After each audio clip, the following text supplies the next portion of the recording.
What's up everybody, how's it going? It's Burke, aka Dan's Great here, and welcome to part 5 of this series in which I investigate whether you can defeat Final Fantasy VIII using attack only and absolutely no junctioning. And boy oh boy has it been a fun series so far. I've really been enjoying myself.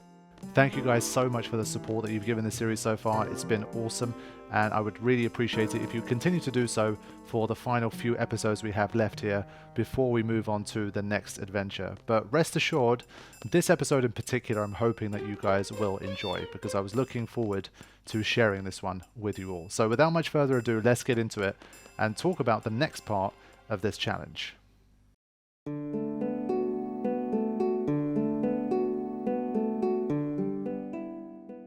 To be fair, I think even getting to this particular point of the game had exceeded my expectations given how just strict and harsh the restrictions were. But playing it through in this way has been really fascinating for me, very interesting, and I've learned a lot of new things and had some very interesting conversations with fellow fans of the game as a result.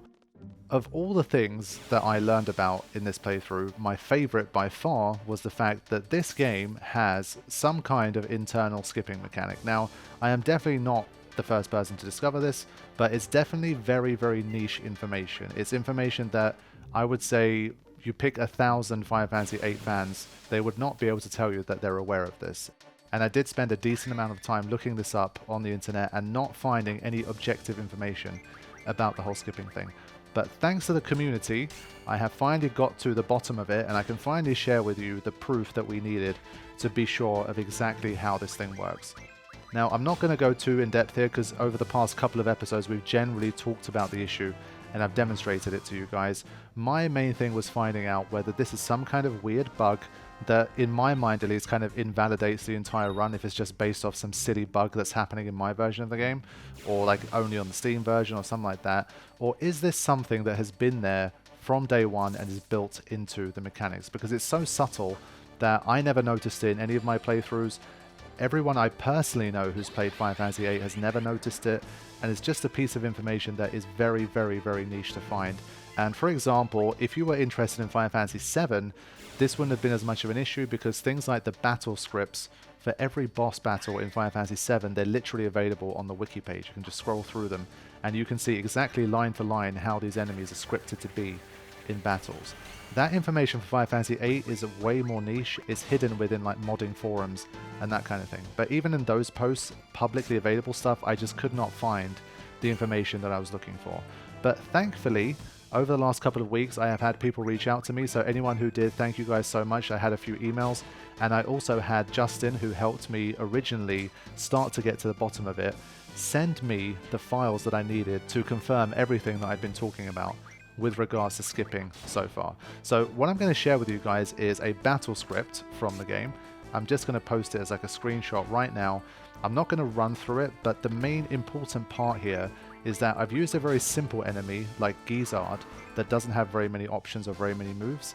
And here, there is one particular part of it that explicitly states that there is a 1 in 3 chance that when this guy's ATB fills, it does nothing. And that's the part where it basically says like else if rand bracket 1/3 return. That command basically means that there is a 1 in 3 random chance that it returns. Basically, it goes back to deciding what it's going to do and it skips that turn effectively. And so that's basically the proof that we needed to confirm that this is something that's built into the game, and there is theoretically a chance that an enemy that has this mechanic can theoretically skip turns indefinitely. 1 in 3, obviously, given that they get a turn every 2 or 3 seconds, the odds of them skipping turns for like 3 minutes is already astronomically low, but it is theoretically possible. And so the reason why some of these battles were indeed possible is because of this chance of a skip happening, especially the very tight ones. Sometimes the difference between survival was an enemy skipping turns once, twice, 3 times, 4 times, or even more throughout a battle. But it is something that's built into the game, and so that's even one more layer of RNG that has to come into play for some of these battles to be successful. So I wanted to confirm that for you guys. The only caveat I have here is that it's not the same for every single enemy in every single battle. And I'm going to loop back to this later on, but there are definitely bosses that do not have that do not have this type of skipping built in. Some of them, I would say the vast majority of them do, but there are bosses here and there that either in certain states or throughout the battle in general will not skip a turn, and that will obviously make things a lot more problematic if you need to rely on that to be able to do enough damage to win. So I'm going to leave it at that, but finally we have the proof that we need. Thank you to everybody that contributed. I do appreciate your emails, and especially to those who helped me obtain the battle script information. So I'm glad that I can share that with you guys. It's the kind of thing that if you are a part of that very niche modding scene or speedrunning scene potentially, behind closed doors, maybe in Discords and like private forums or within messaging and stuff with your friends, you already know about this. But in terms of people like me that post things publicly, this is probably one of the first videos that kind of shows this and explains this to at least some degree in an objective way. So I wanted to make sure that information was out there. I had to kind of observe it and start to figure it out by myself, but to get to the bottom of it, I had to rely on the support of the community and fans of the game, and so I do genuinely appreciate all of your help. So with that said, we can finally move on to what was, for me at least, the highlight boss battle of this run so far. So let's get to it. Alright then, we ended the last episode with the battle against Raijin in front of Balamb Hotel. This one proved to be a huge problem because this particular boss battle is one of the only situations in the game where you face a boss that does not have any kind of level cap. So whatever your average party level is, that is the level that Raijin will be at, and his scaling is truly terrifying. And so for this battle, I thought I was going to be able to at least get through here. But he proved to be way too strong because his scaling was very powerful, and he absolutely clobbered me. So despite any kind of zombie protection, any of the tricks that I'd been using up until this point, it was nowhere near enough. He had about 20,000 HP in this particular battle, and there was just no way. He had his two friends with him as well. Like, the odds of me taking out Raijin just purely relying on like luck or skipping turns or any of that kind of stuff was essentially zero. And so my immediate reaction was, it genuinely is over. But then began an interesting investigation that resulted in me finding a way to win the battle. So hopefully you guys don't already know how I did it, because then it'll be all the more fun. And even if you do, you will get to see me figure it out and make it past this battle that I truly believed was impossible. So credit this time does go to the Final Fantasy Wiki, because obviously my first port of call is always to check the information on there to see if I can find some kind of information or a loophole that can help me get through a boss. And even though the wiki doesn't host full-on like battle scripts of an enemy, if there is any kind of quirky, interesting mechanics, usually you will find it be explained in the Final Fantasy Wiki. And it turns out that Raijin does indeed have a very interesting mechanic about him. So for those who don't know, if Raijin is accompanied by anybody else in a fight, he does not target female characters. That is a rigid mechanic, so he could have 1,000 turns, he will never target the female character as long as there are other people by his side. And that is fascinating. So I had a look at that and I started to think to myself, what can I do to manipulate this particular situation? And so then began a series of steps and preparations I made, and then I kind of had to hope for the best. So there's 3 stages here. Step 1, I obviously needed my female character, Rinoa, to be zombified. That's the easy part. You guys have seen that at work. Zombie reduces 50% of physical damage that you take. That's fine. But what are we going to do about the 2 male characters that are going to keep taking the hits from Raijin? I had a brainwave, and I thought to myself, what happens if these 2 characters are petrified? Does Raijin realize that they're petrified and not bother targeting them, or do the mechanics still come into play and he continues to target Squall and Zell?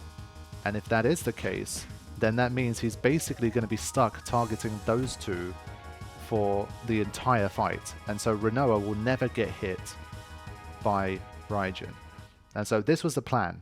We were going to have Rinoa in zombie, Squall and Zell were going to be petrified, and Rinoa is going to be the only character who attacks in this fight. Now you might say, well, what's the point? Why don't you just let him kill Squall and Zell? The reason is, if there's only a female character left alive in the party, then he will target that female character. So if it's just a one-on-one fight, he is going to target Rinoa and he's going to kill her. So we need this kind of being stuck in limbo. When you're petrified, for all intents and purposes, you're considered KO'd, you're dead, but the enemy kind of doesn't realize it for this fight. So it proved to be a really interesting loophole, and it was one that I figured that maybe I could exploit. Now, that's all well and good, but there's other big problems at play here. Even if I could defeat Raijin, who was going to have still a ton of HP and it's only going to be Rinoa attacking him, so it's going to take a long time, I had to make sure that he had somebody else with him. So he has his two buddies, the two G soldiers attacking. I have to take one of them out, leave one of them alive deliberately, kill Raijin first, and then kill that soldier. Now that soldier obviously doesn't have any of those types of mechanics, and so he can target Rinoa. And so the idea here is that Rinoa has to do like 20,000-30,000 damage to Raijin by herself before the soldier targets Rinoa enough to kill her. And it ended up being a very long battle because obviously the scaling is so poor that Raijin ends up having very good defense and very high HP, and we just can't damage him very quickly. And so that was already a potentially insurmountable issue. But then the secondary problem after that was that you get no room to breathe.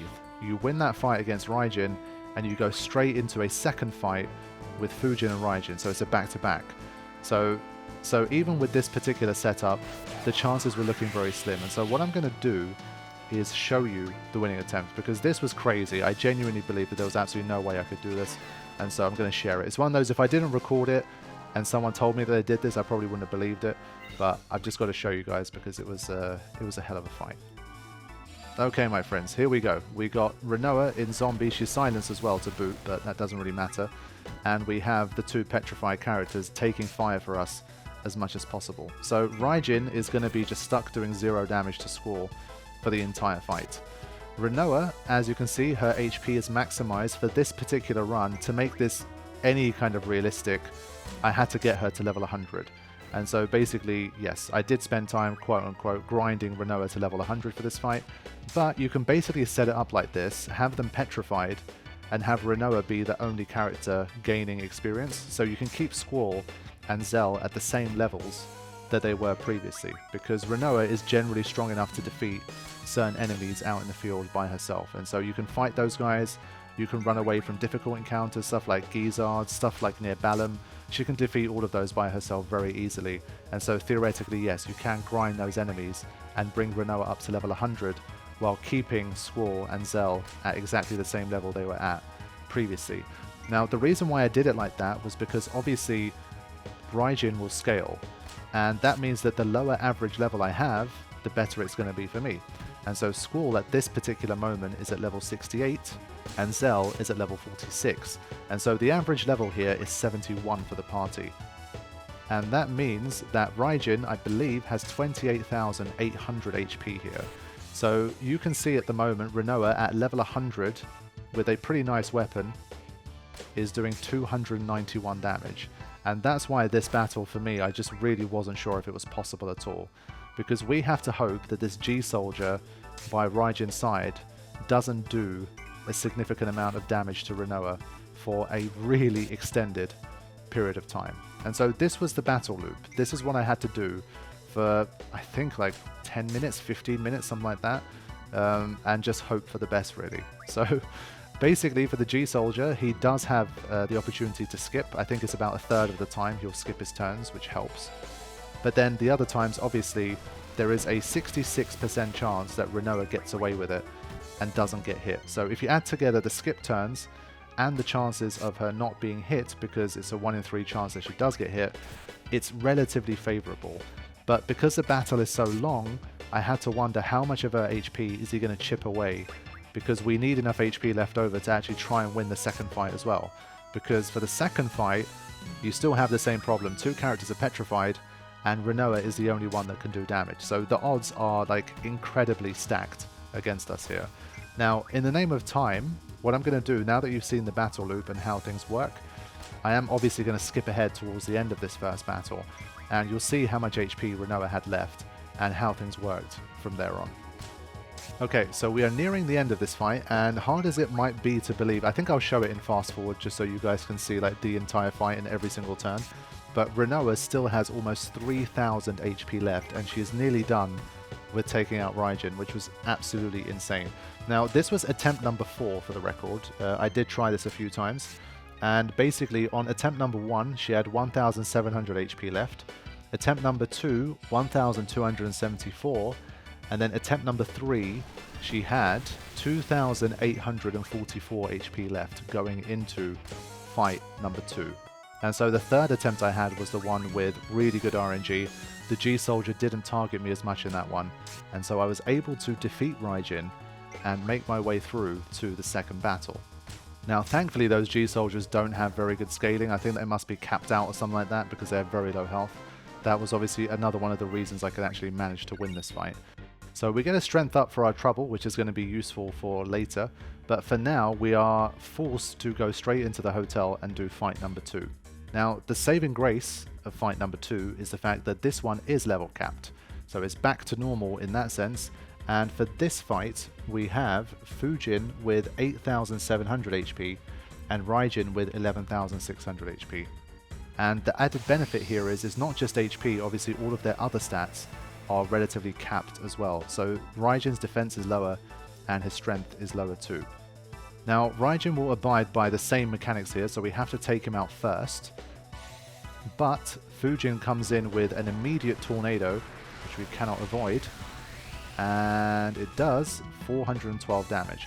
Now thankfully Rinoa's magic defense is a bit higher than the likes of Zell, and so it does make a little bit of a difference.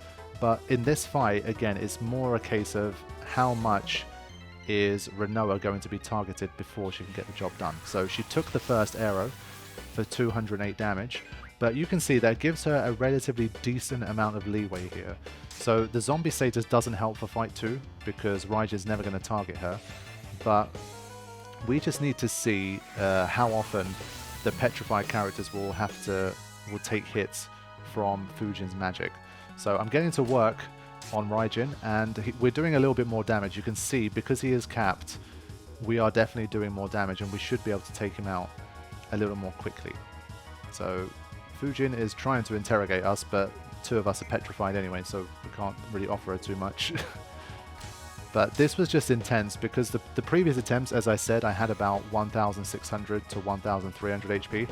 Those weren't enough. I ended up dying from these spells. And so I really had to hope that the extra like 1,200 odd HP was going to be enough. Because I figured this is about the limit. Like, I don't think I can come into this fight with too much more than 2,800 HP here. And so if even this wasn't enough, it was going to be the same kind of problem that we probably can't win. So, I mean, I think she's been targeted a decent amount. Angelo Rush comes in. I can't control that. Like, I can't stop her from using Angelo Rush. You're going to see I generally think that you have enough in the tank to take her out. It's not a big deal. So I don't think it changed the outcome of this fight, but it's something that I can't control in general. But I wasn't about to restart the entire fight because Angelo Rush happened here. Especially for these really long fights, it's one of those things that it kind of just happens and there isn't too much you can do. But I will do my best to basically say that if a battle is so hard that Angelo Rush made the difference, and there's absolutely zero way to defeat it without Angelo Rush, then I'll just admit defeat and just not move on. But this battle, you'll see, I mean, even without Angelo Rush, we would have been able to do it. So in the fight, I didn't have the best start early on. I did get hit by like 2 or 3 arrows for Rinoa, but then my fortune started to improve. I did go on a decent streak where I didn't get hit with arrow for quite some time. She got hit twice in a row there. There's a 1 in 9 chance of her being hit twice in a row. And so this is what I mean. I really don't think we have particularly great RNG here for Rinoa. Like, it was average. I do think it was average. But you're going to see one advantage we do have is that Fujin's defense is definitely lower than Raijin. So once we can focus our attacks on her, we're going to do a lot more damage. And she only has 8,700 HP, so it's not too bad. But for Raijin, literally with no criticals, 11,600, it's a lot of work. And see, we've been hit 3 times in 4 turns by Fujin. And we're still going to end up pulling through and winning here. So this is what I mean by, like, I don't think it's Angelo Rush that made a difference. So he throws in a high potion to boot. Thankfully, it was only a high potion and not a not an X potion or something, and it didn't end up being some kind of counter.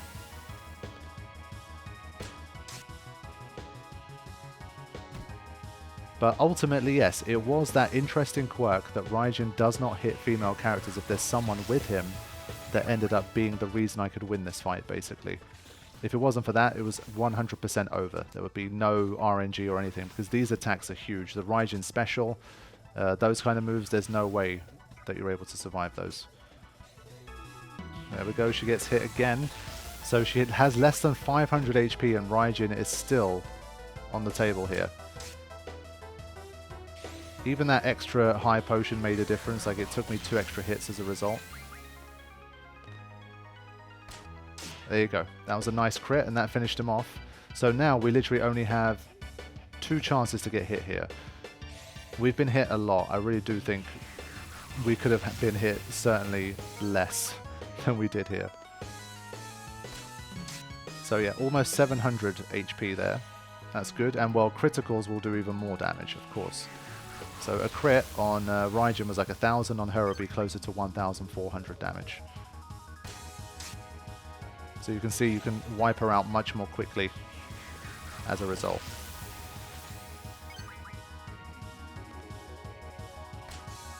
There you go, that crit was lovely. And so we're eating away that HP rapidly here.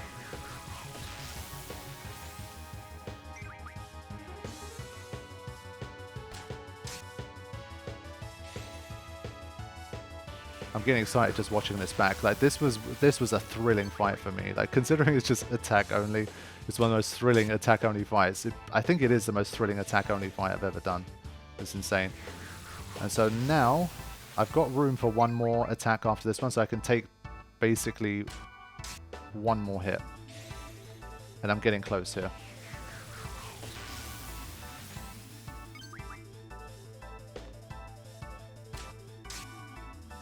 So close. She did get hit again. I mean, this is what I mean. Like, she got targeted a decent amount here.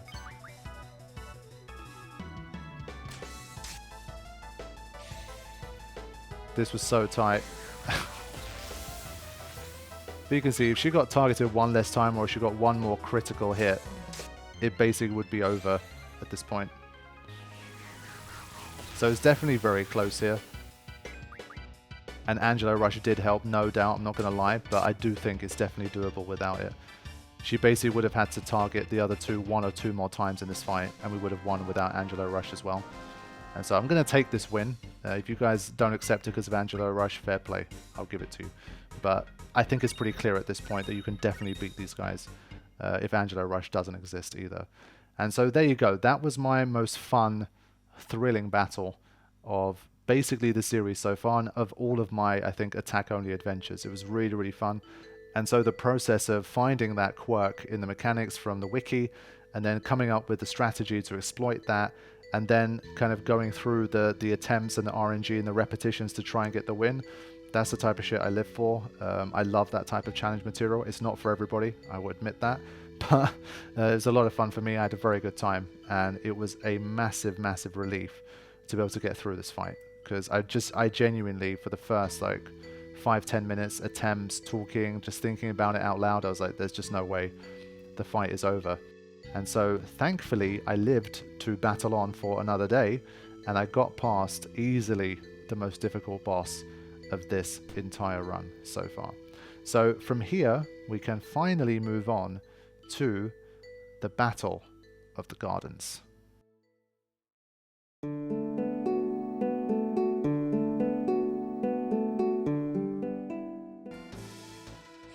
So now that we had 2 general strategies established for helping us out in this challenge, the first being using zombie status and the second using petrify status, obviously I was trying to think ahead and be like, can I use these statuses for the boss battles ahead? Now the trouble is, if you put players into this status, for example zombie, you obviously need to make sure you protect their HP before you go into that boss battle. So for example, for the Battle of the Gardens, I was pretty worried that if I tried to put someone like Squall into zombie, there's just no way he's going to be able to retain any HP by the time he gets to the Cypher/Idea battles. And so I figured it's probably unlikely that I can really make use of something like zombie against Idea. But then I realized that what you can do is, before this entire section pops off, you can put Rinoa into zombie status and then basically not have her in the party anyway. She won't be for the first part of it, but then by the time you swap her back in, you can make it to the Cypher/Cypher-Idea battles with her zombie intact. Because in this challenge I have allowed myself to escape from encounters, and if you can do that, then the mandatory fights that you have in the garden, they are against parties that don't have Rinoa in them. And so basically what I did, again, I prepped Rinoa, put her into zombie, and then I had Irvine petrified. I figured Irvine would be a good candidate for that because his damage output compared to Squall and Rinoa is already quite low. And so I figured the best way to use him would probably be just to have him petrified and try to take as many hits as possible, because I had some idea of what was to come.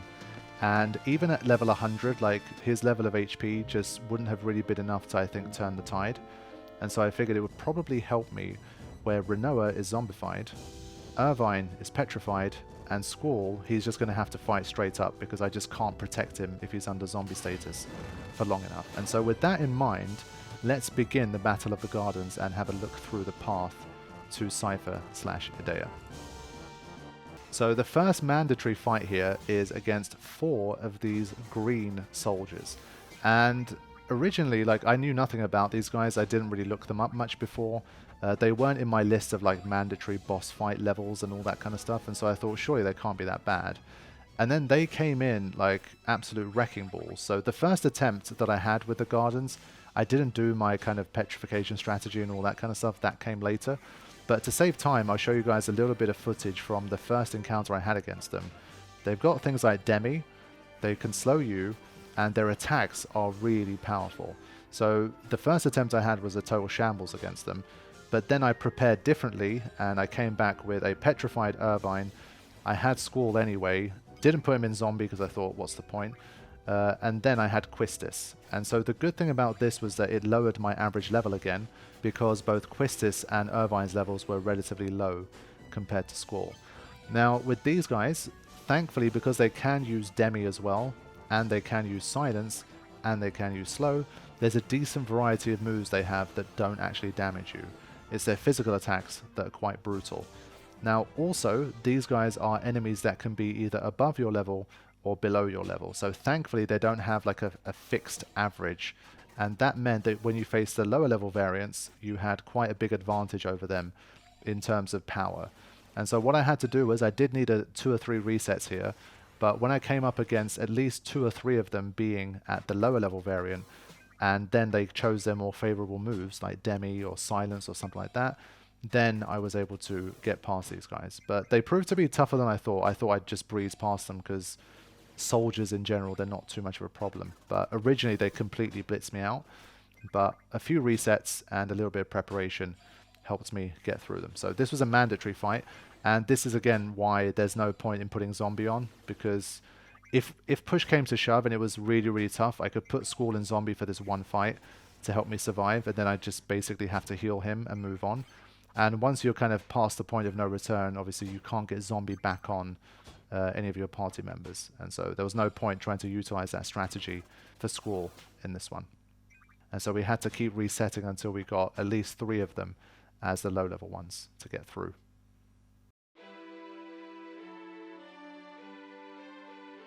And so Squall makes his impassioned speech to the students of Garden, and then we move things along as we gate crash Galbardia Garden and start to head towards Cypher and Idea. So we get Rinoa back on the team, and as I mentioned, Rinoa gets to keep her zombie status from before all of this stuff happened.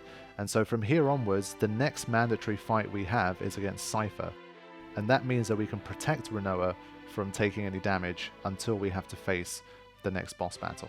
And so from here I'm going to skip things on. Again, it's mostly story, it's finding access keys, and it's running away from encounters.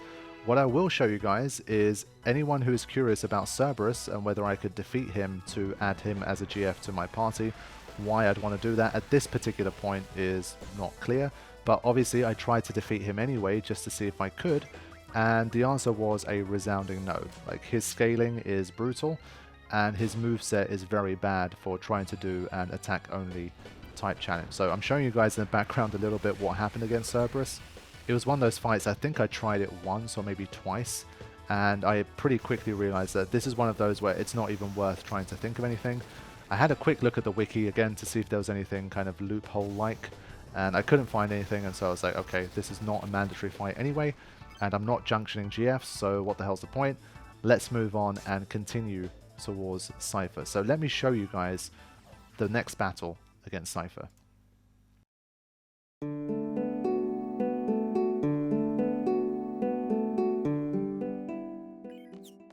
Now, I know you're thinking that, well, you got Rinoa zombified, you're going to fight Cypher, but then you won't be able to put Zombie back on her before you fight the Cypher plus Idea final battle of Disc 2. And so what's going to happen to Rinoa in that sense? Well, what I'm going to do is I'm going to show you the boss battle against Cypher and prove to you that you can get through this battle with Rinoa retaining quite a high level of HP. So let's see the next boss. Alright, here we go. Thankfully, once again, we have a level capped Cypher here, so he has just over 10,000 HP. He is quite fast and he has some problematic attacks. So there's our petrified Irvine doing his job. Squall is not a problem. Squall we can heal in between the fights, so I want him to attack Squall. Not enough to kill him, to be honest, but I'm happy for him to take the hits. As long as Rinoa doesn't take hits, then I'm happy to for him to hit anybody that he likes. So Irvine takes the second hit for me. And you can see Squall and Rinoa together now, especially at level 100 of course, they're starting to do really nice damage. Squall obviously with the R1 trigger, he's doing a lot of damage, and Rinoa, she just has a very high strength stat anyway, and so even without critical, she's doing a nice job. And so we've got to the stage where even if an enemy has like 10,000 HP, we're managing to destroy it quite rapidly. Now, with this guy, things get problematic when you get past a certain HP threshold, and he whips out a move that is going to be quite a problem if you want your zombie character to have a high level of HP. So Demon Slice comes in, he targets Squall. I'm not sure, but I think it might be always Squall the first time, because obviously he kind of wants to show off to him. But look at the damage, 1,288 there. So even if you half it, it's not the kind of damage you want to be taking if you're not able to heal a character. And so now we have to basically kill him before he uses Demon Slice on Rinoa. So let's see if we can do it. And if we can, Rinoa basically has maximum HP. She's only taken 200 damage from this entire fight. Cypher can skip turns. You saw there that was basically a skip. And then Irvine does a great job. Basically, by now, he would have been dead. If he wasn't petrified, he'd 100% be dead right now. But there you go. He survived.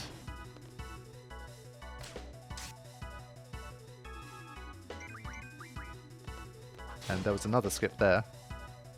If anytime these two get 2 turns in a row against him, it's basically a skip. And so there you go. You can defeat Cypher here without taking pretty much any damage. Now, that was a fight that I recorded later on. I forgot to show it properly. Originally, I came in with actually lower HP for Rinoa, but I didn't record the first Cypher fight properly, so I had to go back and just show you guys a demo fight so that you can see how it works.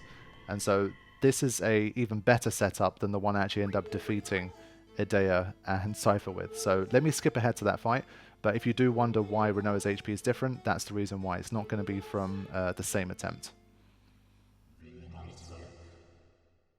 Okay, my friends, here we go. The final battle of Disc 2. If I can win this one, that means that I've made it through the first 2 discs of the game using attack only and absolutely no junctioning. Let's see how this one went. Okay, so here we go. The final time we have to fight Cypher. This guy just refuses to give up. And so what we need from him in this particular fight is to attack Irvine as much as possible. Thankfully, the level caps still apply, and so he only has 7,400 HP, but you can see his defense is pretty high, like only 370 damage here. And of course he immediately targets Renoa there. But yeah, his defense is better, and so it's kind of roughly the same deal as the previous fight. He has less HP, but he seems to have more defense to make up for it.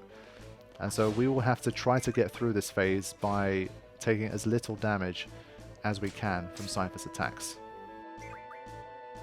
There is a chance that he skips turns, which obviously helps us, but in general he's pretty quick, and even though he doesn't have Demon Slice anymore, he can like chip away quite a lot of damage before you manage to get to Idea. So obviously trying to take him out as quickly as we can. But Irvine doing his job there, taking a few hits for us. Obviously the more hits Irvine takes, the more useful it is for us.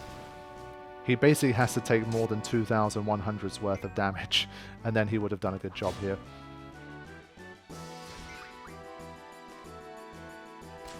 But thankfully, because I came into the fight with a lot of HP with Renoa, I'm still going to have a decent chunk, because Idea is going to come in with quite a nasty attack once we defeat Cypher. Okay, so Idea is also subject to a level cap, thankfully, but that still gives her 16,000 HP. So you get that first attack in if you're lucky, and then she comes in with Maelstrom as her first move. So this is guaranteed, you can't avoid this Maelstrom, and Maelstrom will do 50% of your HP. And so this is why I wanted to have as much HP as possible coming into this fight. So level 100 seemed quite necessary. You could probably get away with less, but it's just really, really brutal. And so there is the other reason I wanted Renoa to come in with Zombie. I knew that Death was one of the moves that she could use, and I figured I've got one Petrified character, and I've got one Zombified character. There's only a 1 in 3 chance that Death actually kills me in this fight. And so that's why Zombie was very clutch there, and ended up doing nothing to me. A nice critical there as well, and we really started to do a lot of damage. She does have fearsome magic spells, like she can use Maelstrom multiple times, and her tier 2 magic spells do about 600 odd damage to the likes of Squall. And so this one definitely took quite a few attempts, and Death comes again, but this time it's on my Petrified character. So how perfect did this work out? She used Death twice, once on my Zombie and once on my Petrified character. So poor Idea was doing her best here, but no. And this is exactly where Irvine really proved his worth as a Petrified character. He managed to survive 2 death spells here. So this was a really interesting array of moves. I never had an attempt. I must have had about 20 attempts at least, and she never used death 3 times. And so this was quite an interesting variety. Like, in most of the attempts I had, the elemental spells got used quite frequently. And in this one, they really weren't used that much at all, which was better for me, of course. So all of this stuff is useless, like the Reflector's useless, Dispel's useless, Silence is useless. She threw away 3 death spells, 4 death spells here. Irvine took 3 death spells for me to be able to win this. But you're going to see, like, thanks to this pretty obscene RNG, I actually won quite comfortably in the end. I went from like losing like 10 attempts, 12 attempts, 15 attempts to basically getting through quite easily in the end. So the level 3 Blizzaga, I said level 2 earlier, that was a mistake. Level 3 Blizzaga hit for about 600, so it's not too bad at all. And then Irvine just tanks another Blizzaga just for good measure there. And so that's the power of having a Petrified character in this particular challenge. Crazy stuff. Another Blizzaga. Like, Irvine took like 10 lifetimes worth of damage in this particular boss fight.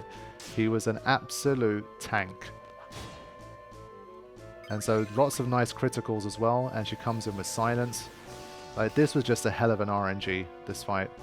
But I had quite a lot of gas in the tank here, so I'm not going to complain. I'm pretty sure I still would have beaten her anyway, even with worse RNG. But there you go. I actually got through the entirety of Disc 2 and made it to Disc 3 in this challenge. Absolutely insane. So, I think this episode, it wasn't one in which I covered like a huge amount of battles, but they were significant battles, and battles that required quite a lot of work, and of course, especially for the first one, a lot of good RNG to be able to get through. But get through I did, and I managed to make it way further than I ever would have guessed. And so yes, we have made it to disc 3 in the challenge. And so this is a good place to end this particular episode. We are moving on to disc 3, and one of the good things about disc 3 is that it gives us a lot more freedom in terms of where to explore and prepare. Now, there isn't a ton more preparation I can do at this stage. Obviously, I'm very limited in terms of what's available, in terms of weapon upgrades and that kind of thing. But we are going to investigate and push this as far as we can. But I can say that the end is nigh. There is going to come a time when this particular version of the challenge will have to come to a halt. And so yes, even though we do have more freedom and we can explore some more places and potentially make a few more preparations, we are going to obviously be encountering the most difficult bosses yet of this challenge as we push towards the finale. Things are going to get even more crazy, and so already we're being pushed to basically breaking point. We've hit level 100, we're doing everything we can and we're barely scraping through. But things are going to take another significant step up in disc 3, so you're just going to have to stay tuned to find out what happened once I started to really get into disc 3. So I'm going to end things here for now. Thank you all so much for watching. Hope you're continuing to enjoy the series, and particularly this episode was a fun one for you all to see. I'm looking forward to sharing the rest of the challenge with you guys. I didn't actually finish recording. Rebirth came along and I was still continuing work on this one. It's the most recording I've done for any attack-only challenge. But it's been a lot of fun. There's been a lot of research. I've made a lot of effort to ensure that everything I'm showing is something that you can legitimately do. So there's been so many hours of content that I've recorded and not shared, just to see if, for example, like, can you beat an Ochu to get this particular item, to get this weapon upgrade. I'm trying not to work off assumptions because of all of the scaling and the way that things can change. And so it's just been a really fascinating and interesting challenge, and I've really had a good time working on this one. And it's been really nice to see the feedback and that people are enjoying it too. As always, the next episode will be available on Patreon early if you want to get that early access and support me on this kind of content, because it contributes a huge amount to the channel to help ensure I get to make wacky content like this in the future.